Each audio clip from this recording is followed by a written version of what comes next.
great state of Indiana.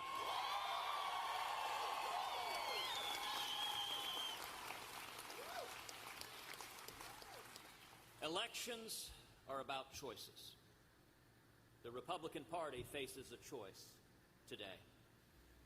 Indiana and America, I believe, want to unite behind a positive, optimistic, forward-looking, conservative campaign based on real policy solutions to the problems facing this country.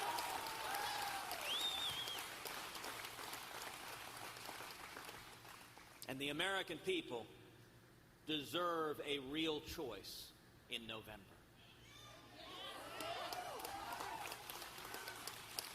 A choice and not an echo. A meaningful distinction if we come to November and the American people are given a choice between two big government liberals, two Washington insiders enmeshed in the corruption of Washington, then we as a Republican Party will have failed the American people. And I will tell you, when you run for president, one of the most solemn choices you make is the choice of selecting a vice presidential candidate.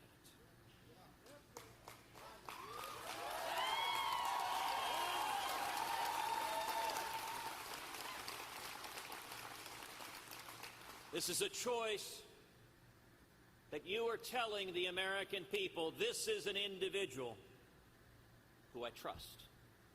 And even more importantly, this is an individual you can trust to lead this country no matter what might happen.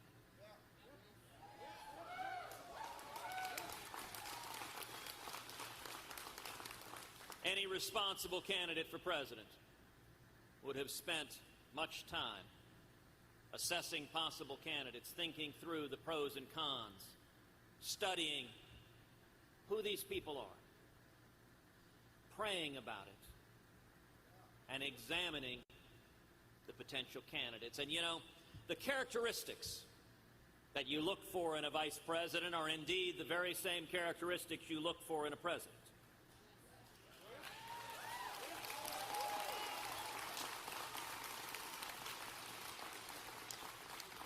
First of all, knowledge. Do they know enough to do the job? Do they know where jobs come from? Do they understand why jobs are leaving America? Do they understand why manufacturing jobs are being driven overseas? Do they understand why Carrier has left Indiana and gone to Mexico? Do they understand what is happening in the economy? And government.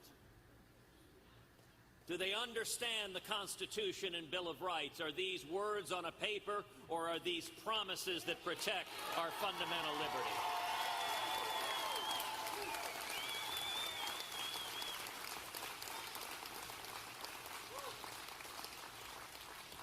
And security, do they understand the threats facing us in the world, the threats that potentially endanger your children and mine?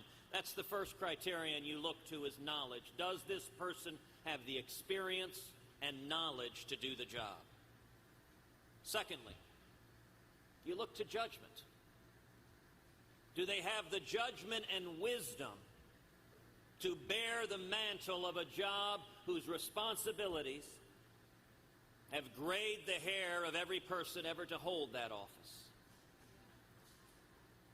Do they think through decisions in a rash and impulsive way?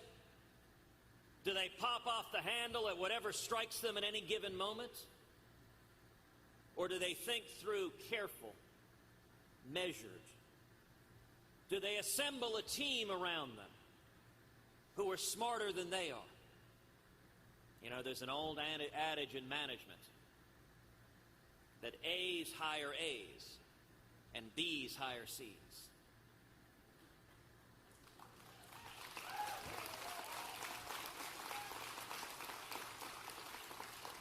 If you see a leader who deliberately surrounds himself with people who are not capable, who are not informed, who are not skilled, and who would never, ever, ever stand up to that leader.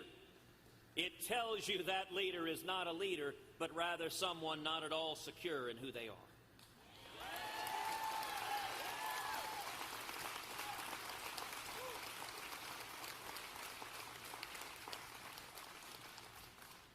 And the third thing you look to is character.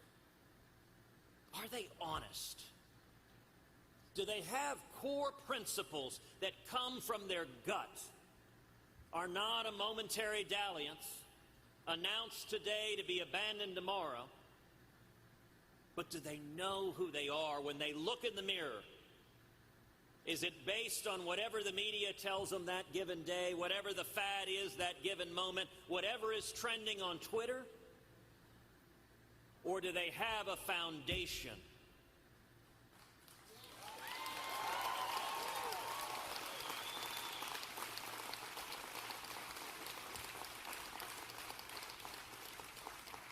And integral to character, how do they treat others? How do they treat others, especially those they don't have to be nice to? You know, everyone knows how to kiss up. Everyone can be nice to their boss. That is not a complicated skill. But how do they treat the clerk at the convenience store? How do they treat the average man and woman? How do they treat the American citizen? How do they treat the vulnerable? That reveals everything you need to know about character. After a great deal of time and thought, after a great deal of consideration and prayer, I have come to the conclusion that if I am nominated to be President of the United States, that I will run on a ticket with my vice presidential nominee, Carly Fiorina.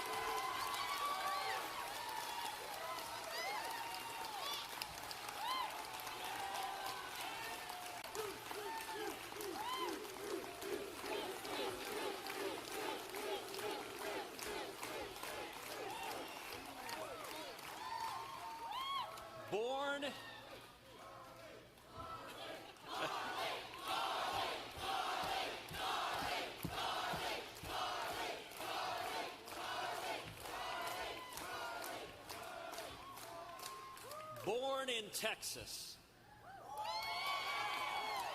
The very first thing I liked about her. Cara Carlton Fiorina, known throughout the country simply by the name of Carly.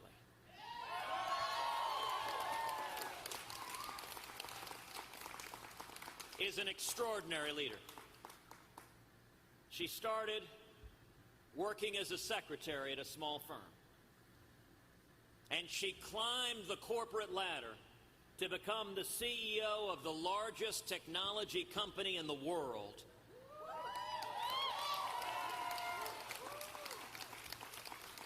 And the first female CEO in history of a Fortune 20 company.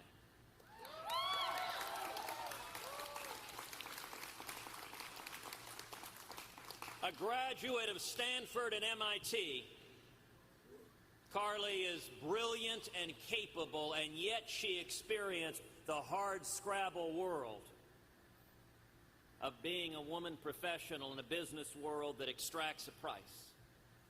I say that as a son of a pioneering computer programmer, my mother, who started in the computer industry in the 1950s. I say that as the husband of my wife, Heidi Cruz, who spent 2 decades in the business world.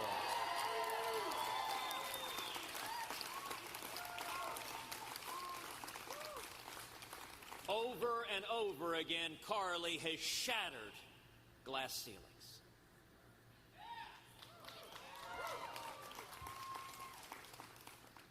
But in addition to be a woman of extraordinary intelligence, she is also a woman of deep principle. She has served as the chairman of the American Conservative Union Foundation, championing conservative principles on a national level.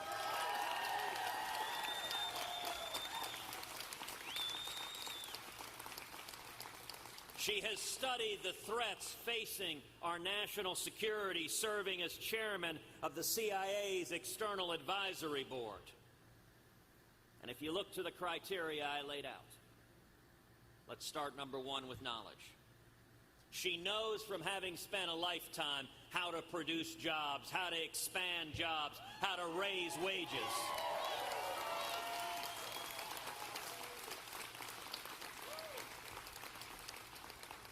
She knows firsthand that the key to economic growth is not government and more government. It is rather less and less government.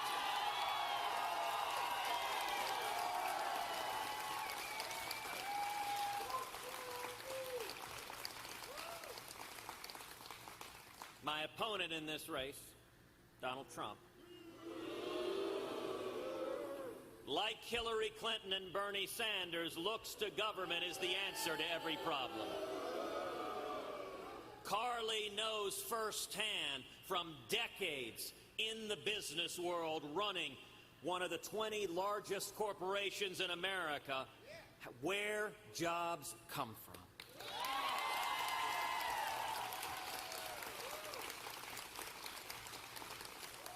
And she respects the Constitution and Bill of Rights. They are not...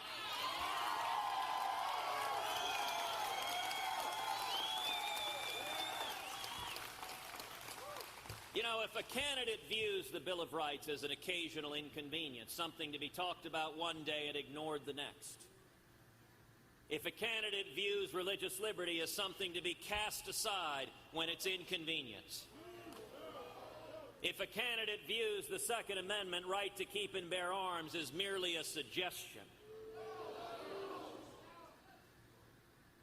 they don't have the grounding to be president.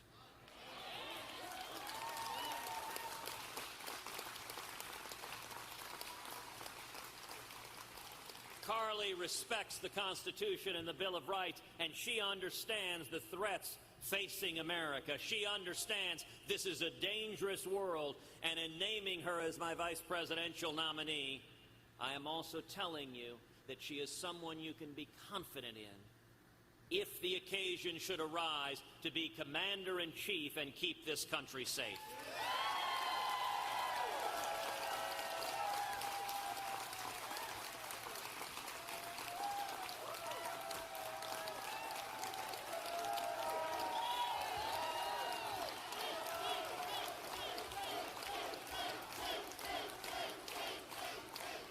We need a president who isn't neutral between Israel and the Palestinians.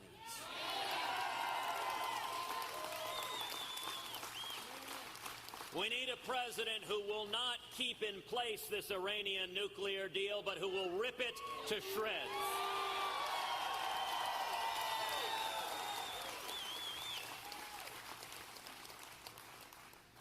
And the second criterion, judgment. You know, it was 7 weeks ago today that Carly endorsed our campaign. When Carly initially endorsed, before that announcement, she and I sat down and talked at great length, and one of the things that struck me in that conversation, she said, I have a condition for endorsing. I kind of sat back and said, all right, what is that? And she said, I don't do anything halfway. If I endorse, I want to be all in. I want to be campaigning. I want to be working. I want to be doing everything I can to make the case to the American people.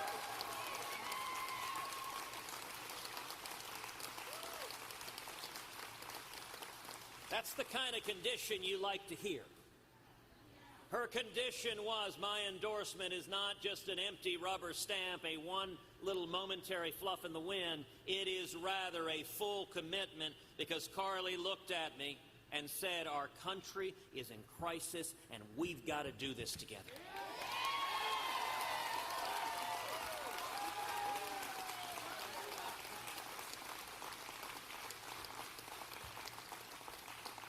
And since that time, I have seen her day in, day out on the campaign bus, going from stop to stop to stop, that she is careful, she is measured, she is serious. She doesn't get overly excited. She doesn't get rattled by whatever is getting thrown at her.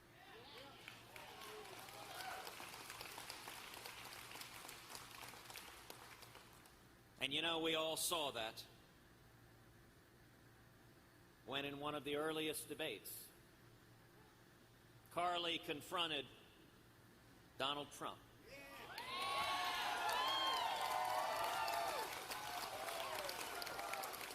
A man who in his characteristic understatement said of her, "Look at that face." And every one of us remembers the grace, the class, the elan with which Carly responded. Responded to Donald that she knew exactly what he was saying, and that every woman in America knew exactly what Donald Trump was saying.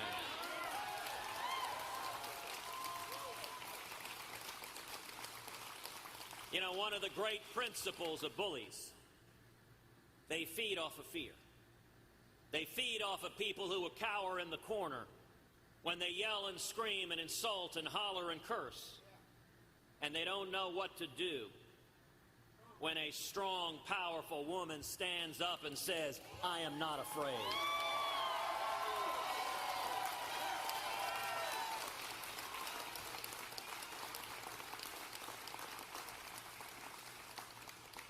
The third characteristic that is oh so important for a president is character. At the end of the day, it's all about character. If the president is a no-good scoundrel, if the president is a narcissist, if the president is abusive and angry, they will not and cannot be a good president.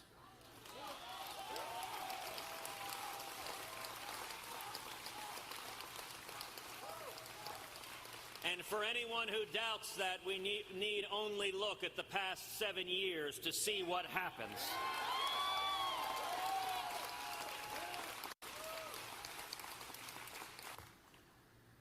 And a good president must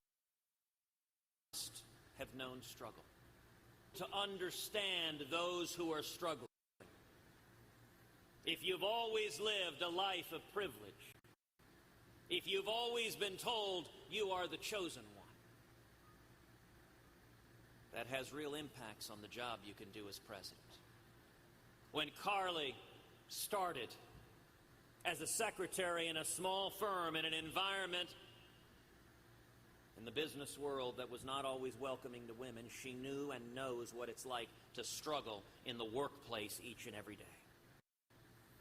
But she's also faced personal struggle, including being diagnosed with breast cancer, battling cancer, and surviving cancer.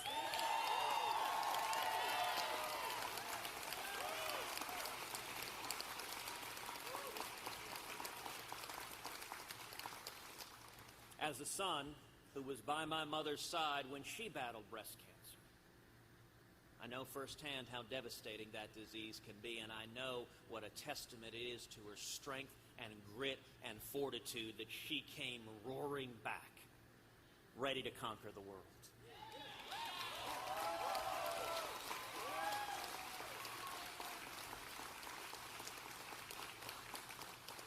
And Carly has known tragedy, including the loss of her stepdaughter to a drug overdose.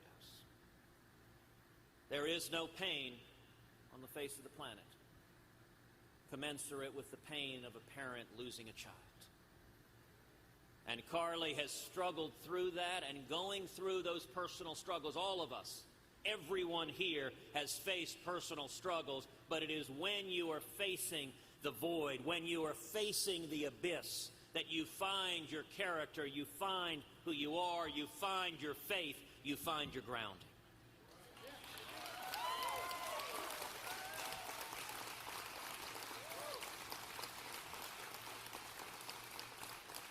Maybe that's why Carly isn't intimidated by bullies.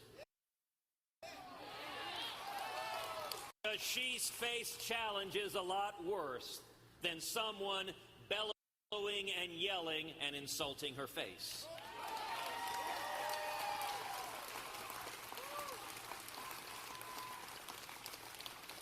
And let me tell you, at a personal level, Heidi and I have become friends with Carly. We've spent time with her on the campaign trail. We've laughed. We've watched basketball games together. We have marveled at this crazy, wild journey. And I'll tell you, our girls, Caroline and Catherine, have come to adore Carly.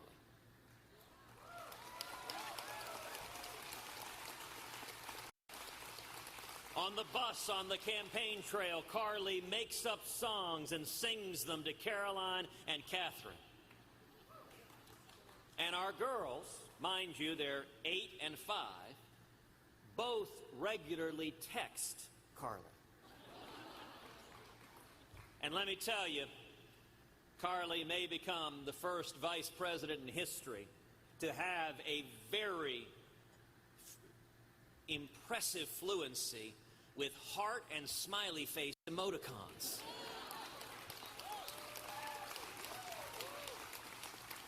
And when you're texting with a 5-year-old girl or an 8-year-old girl, those are highly valuable. Now listen, some might ask, why now? It's tradition that a vice presidential nominee is announced at the convention. It is unusual to make the announcement as early as we're doing so now. Well, I think all would acknowledge this race, if anything, it is unusual. Where we are now, the mainstream media, the New York media, are all trying to tell the American people the race is over. But let me tell you where we are right now. Where we are right now, nobody is getting to 1,237 delegates.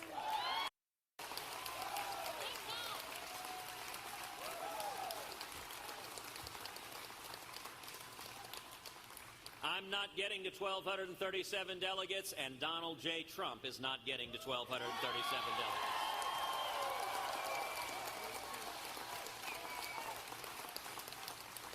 And the Hoosier State is going to have a powerful voice in making that clear.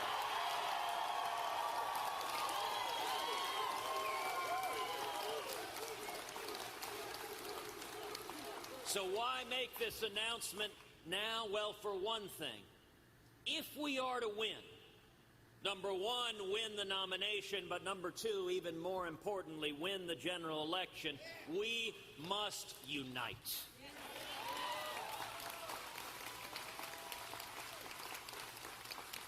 And Carly is a vice presidential nominee who I believe is superbly skilled, superbly gifted at helping unite this party, bring us together so we stand united as one.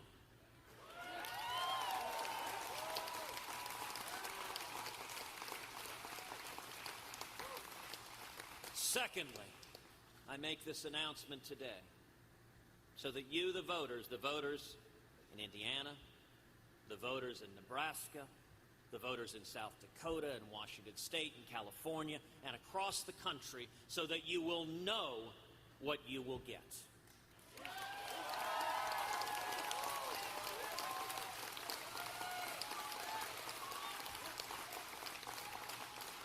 The voters deserve to know, you deserve to have a candidate who doesn't change as the wind blows in any given moment. You deserve to know exactly where a candidate stands.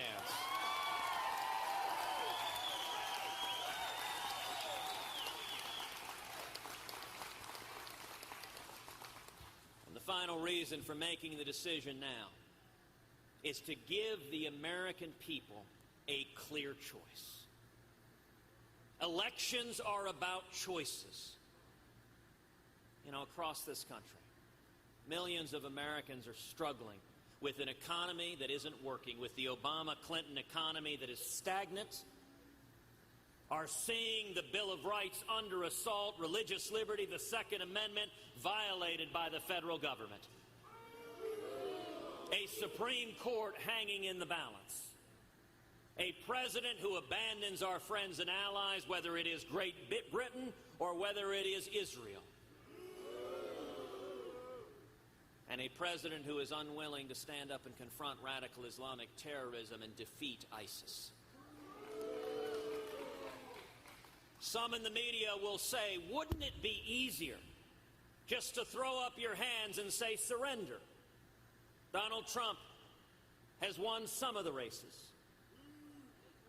So we should step back and let him win them all.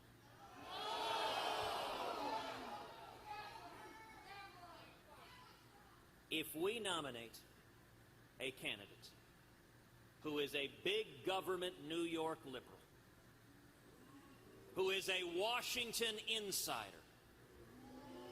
who agrees with Hillary Clinton and Barack Obama on issue after issue after issue, and whose lobbyist campaign manager has told us he is only playing a part, this is only a role, he is lying to us, then we as the Republican Party will have failed profoundly for this country, because the men and women of Indiana know if we give people a clear choice between freedom and tyranny, between prosperity and poverty, between vulnerability and weakness and peace through strength, that the American people will choose the Constitution and jobs and freedom and security over and over again.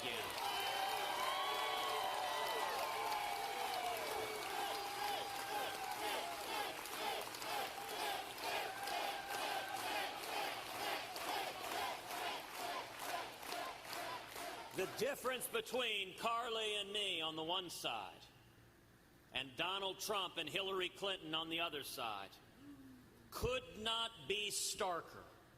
If you want someone that will stand and fight for the working men and women of this country, fight for the men and women with calluses on your hand, fight for the single moms, fight for the young people, fight for those who are struggling and want to achieve the American dream, then do not go with the Washington insiders who have sold us down the river.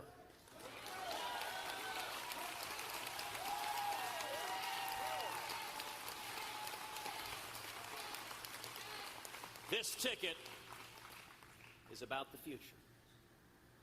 It is about our children. It is about our grandchildren. The stakes of this election, we are not simply wagering on a sporting contest.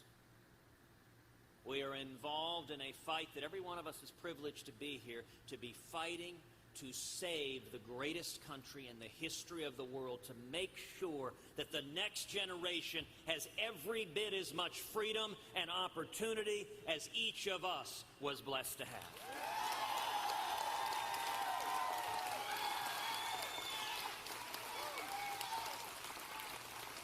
And with that, I am pleased to introduce to you an extraordinary leader, my friend, and the next Vice President of the United States, Carly Fiorina.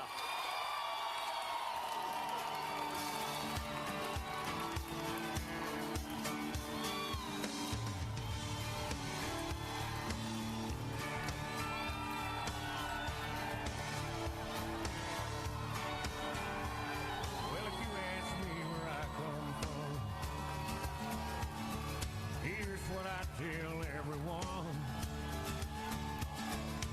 I was born by God's dear grace in an extraordinary place where the stars and the stripes. Hello, Indiana!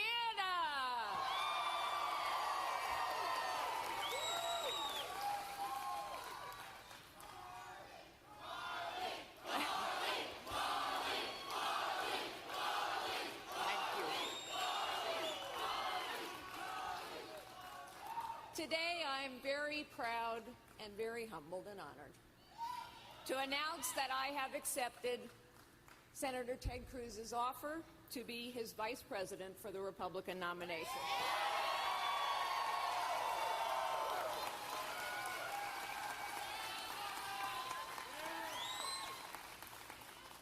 You know, Ted Cruz could not be more right in what he said. There is a lot at stake, and in fact, this is a fight. This is a fight for the soul of our party and the future of our nation.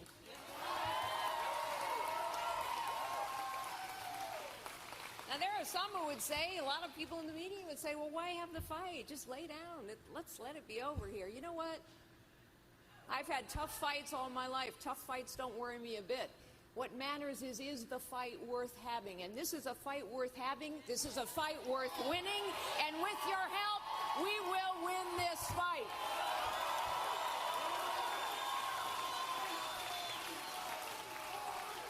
This fight is about far more than a ticket.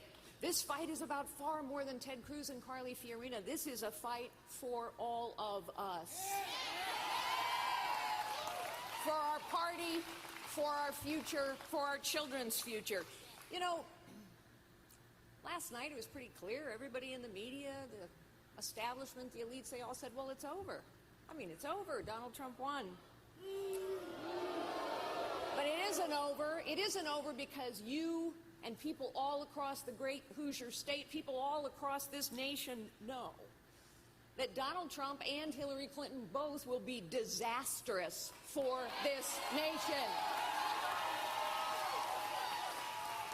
You see, what we have, you know, Donald Trump and Hillary Clinton, they are two sides of the same coin.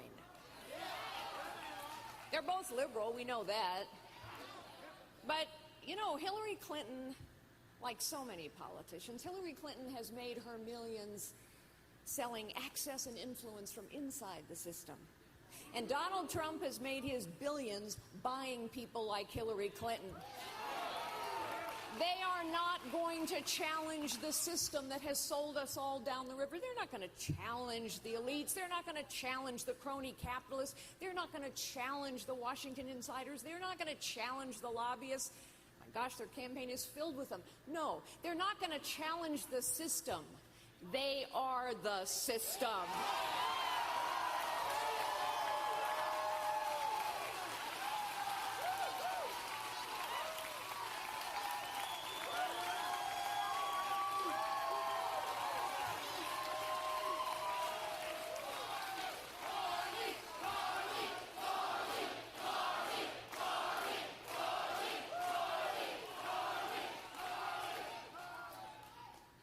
You know, Ted mentioned that it's been 7 weeks since I endorsed him. I voted for him before I ever had a conversation with him about endorsing him. And of course, that's what you all have to do on Tuesday. Vote for him. But good for you. Now you can get a few more to vote. But we've been traveling around the country, and I've come to know Ted and Heidi and Caroline and Catherine. I know two girls that I just adore. I'm so happy I can see them more. 'Cause we travel on the bus all day, we get to play.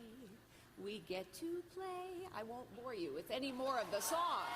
But they have 4 verses, Caroline and Catherine. Love you, girls.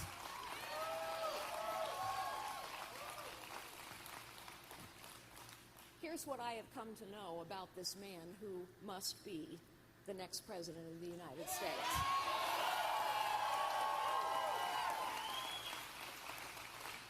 He's a fighter, too.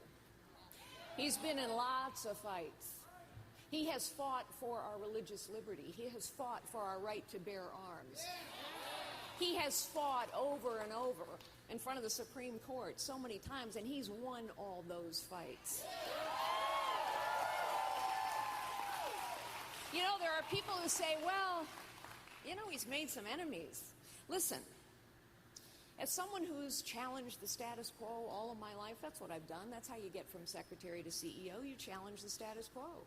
It's actually the only way you solve festering problems, and Lord knows we have festering problems in Washington, D.C. The only way you solve festering problems is you actually have to challenge the status quo. And I'll tell you something about challenging the system and the status quo. You do more than ruffle feathers. You do more than rock the boat. You make enemies. So I am reassured and I am proud of some of the enemies that Ted Cruz has made. It means he's going to fight. And this is our fight. But let me tell you something else about this man. Those two girls that I adore, Caroline and Catherine, let me tell you how much they adore their dad.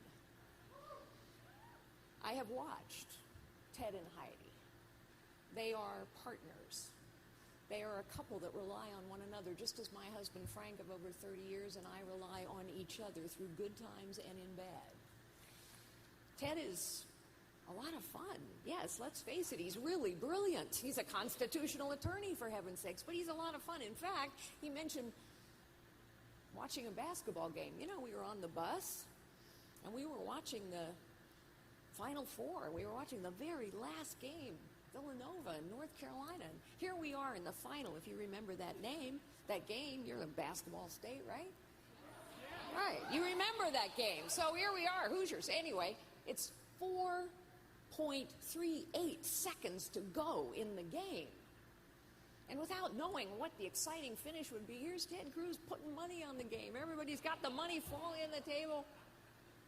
He's a heck of a lot of fun, but more than that, he actually is what he says he is. He is who he says he is.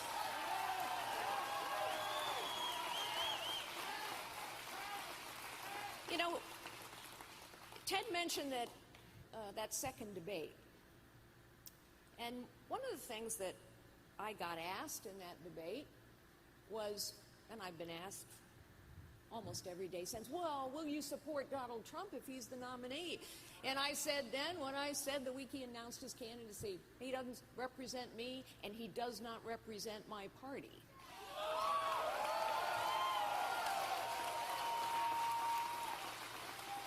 But here's something else I said in that second debate.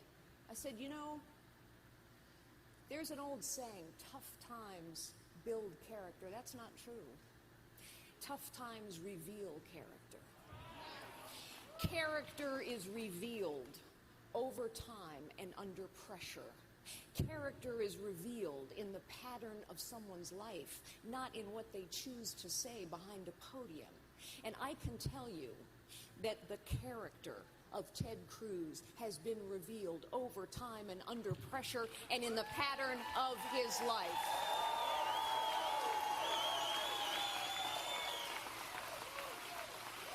He is a principled fighter.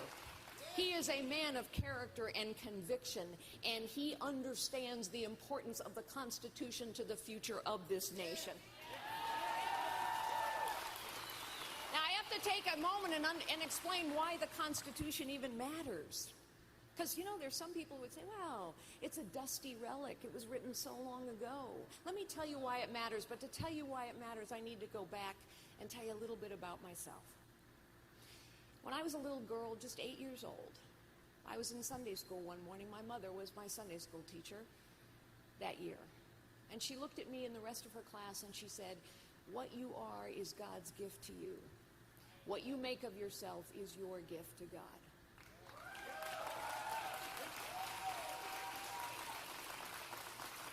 I have traveled and lived and worked all over the world for decades.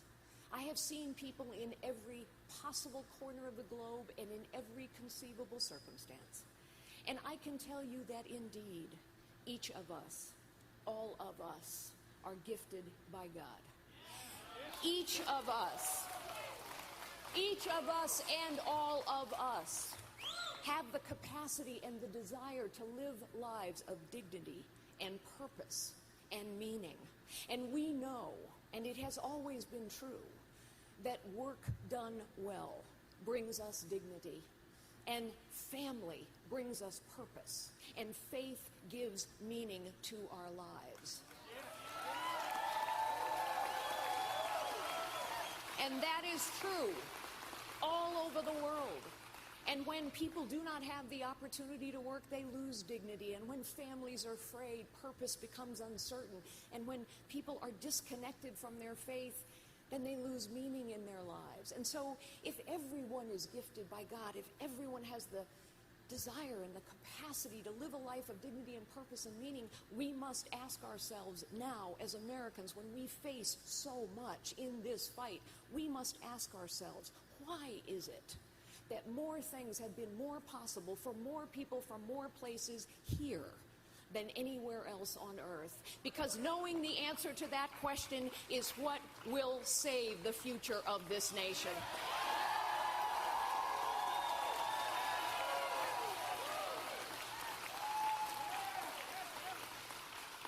I am keenly aware